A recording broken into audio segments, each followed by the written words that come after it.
Masigabong umaga bilang ang ng ating mga kamag-aral. Kami po ang pangkat-isa at narito po kami upang magpamana sa isang maikling dula-dulaan tungkol sa espiritualidad. Ngunit bago yan, ikilalanin muna natin ang aking mga kamiyembro. Ako nga po pala, si Francis D. Valdez, ang pinuno ng pangkat-isa, gaganap bilang si Rafaela. Ako naman po pala si Atasha Francesca Emma Cunha, gaganap bilang Ana. Ako po si Tricia Ironero bilang Nerito. Ako po si Nix Araw, gaganap bilang Nelly. Ako po si Cedric Anthony Diestra bilang Tuloy. Ako po ay si Carl Vincent Dugdong bilang Lolo. Ako po si Agyan Piangeles bilang Tuloy. Ngayon, alamin naman natin, ano nga ba ang espiritualidad? Ang spiritualidad ay hindi lamang tungkol sa pagdarasal at relihiyon ng isang tao, kundi ito rin ay tungkol sa mabuting asal at pag-ugaling mabuti. Ito rin ay ang paghahanap ng kahulugan at layunin sa buhay, ang koneksyon sa isang gagawin at ang pagkamit ng panloob na kapayapaan at katuparan. Ito ay isang personal at panloob na paglalakbay na iba-iba ang anyo at kahulugan para sa bawat isa. Iyan ang ibig sabihin ng espiritualidad. Ngayon, ay simulan na natin ang aming pagmaikling dula-dulaan. May isang batang nagngangalang Ana. Palagi siyang pinupuri dahil sa kanyang pagiging marasalin, matulungin at magalang. Wala siyang taong pinipiling igalang at tulungan dahil lahat sila ay kanyang iginagalang. Isang araw, habang naglalaro ng tumbang preso si Ana sa labas, kasama ang kanyang mga kaibigan na sila Rafaela at Nelly, ay nakita niya ang isang matanda na maraming dala. Agad niyang tinigil ang paglalaro at pinuntahan ang matanda.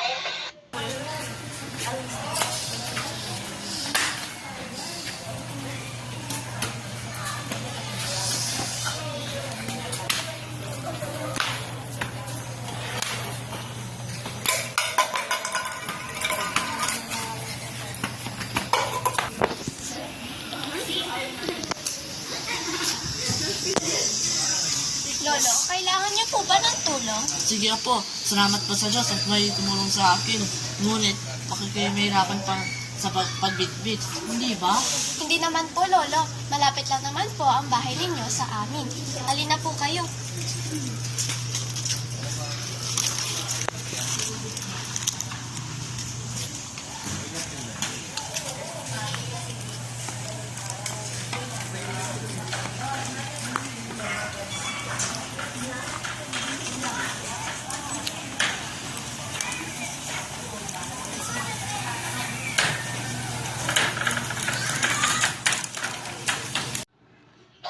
Pagkatapos niyang ihatid ang matanda sa kanyang bahay, ay bumalik na siya sa kanyang mga kaibigan.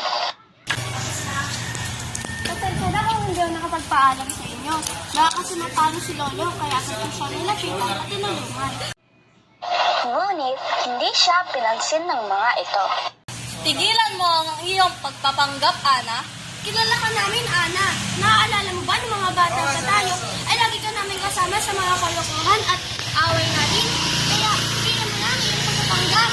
Ngunit dati yun, matagal na talaga ako nagbago. Dahil nalaman ko ang pagiging masama sa kapwa ay masama sa mga batang katulad natin. Tama na, Ana. Sumunod na araw, habang kumakain si Ana at naglalakad malapit sa parke, ay mayroon siyang nakitang dalawang batang pulubi na nagtitinda ng sampagita sa kalye.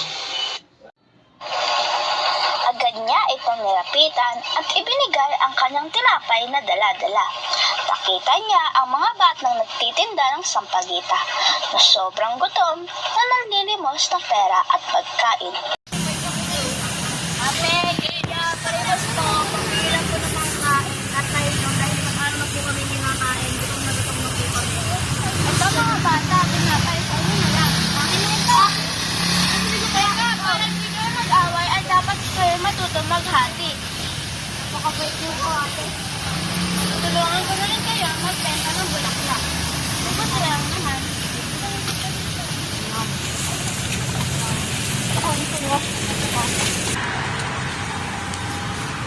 Kailan tignan mo na naman si Ana, nagpapait-paitan na naman.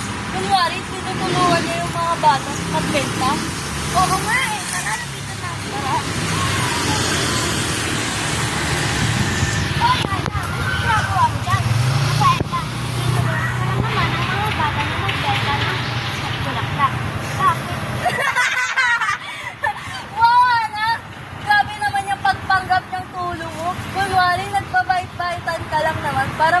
sikat? Oo nga! Pinapakita mo lang yung pagiging mabuti mo para maging sikat ka sa mata ng mga tao. Nelly, Rafaela, matagal na talaga ako nagbago.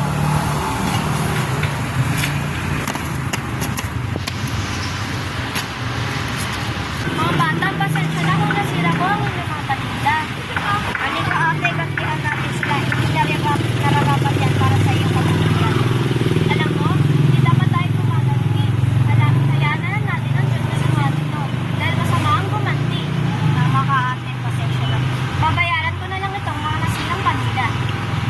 Salamat sa Diyos. Awal ka tayo ng langit ate.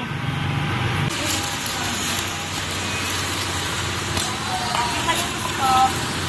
Teka, ayun yung mga batang tinulungan ni Ana, hindi ba? Kami po yung nagsira ng balintang binibenta ni Ate Ana, hindi po ba? Oo nga, kami nga iyon. Bakit? May problema ba? At di namin kayo bibigyan ng limos. Pero bakit po? Dahil nakakainis na ang pagpapanggap niya. Hindi po siya nagbabalik. Dahil ito pa nga po ang pagtulis sa amin ng ate. Ang mga bagay, hindi magtanim ng sama ng loob sa kapwa. Mabait po siya. Mabait po siya. Pagwala po ako.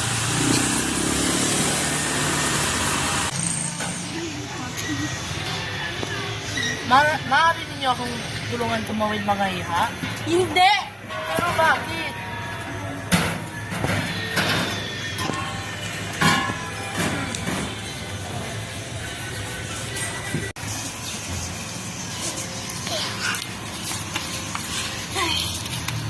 Alam mo, Nelly, nakakonsensya na lang ang ginagawa natin kay Ana.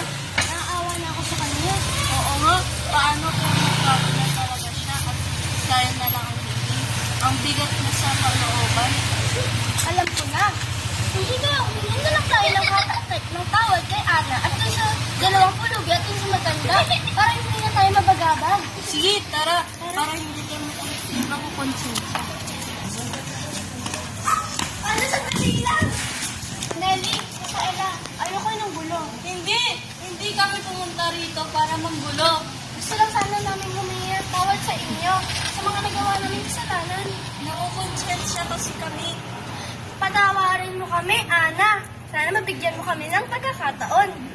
Sino ba naman ako para hindi kayo patawarin? Pinapatawad ko na kayo. Basta, huwag kayo lang ulit-ulitin yun, ha? Maraming salamat, Ana. Pangako, hindi namin sasayangin ang ibinigay ninyong pagkakataon sa amin.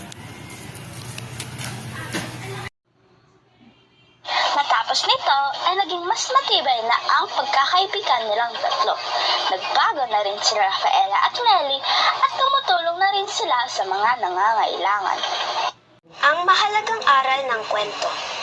Laging tatandaan na ang isang tao ay maaaring magbago at palagi tandaan ang ibig sabihin ng espiritualidad. Lahat tayo ay nilalang na nilikha ng iisang Diyos Ama, kaya lahat ay may karapatan na magbago at marapat lamang na maging mabuti tayo sa ating kapwa. Ito na po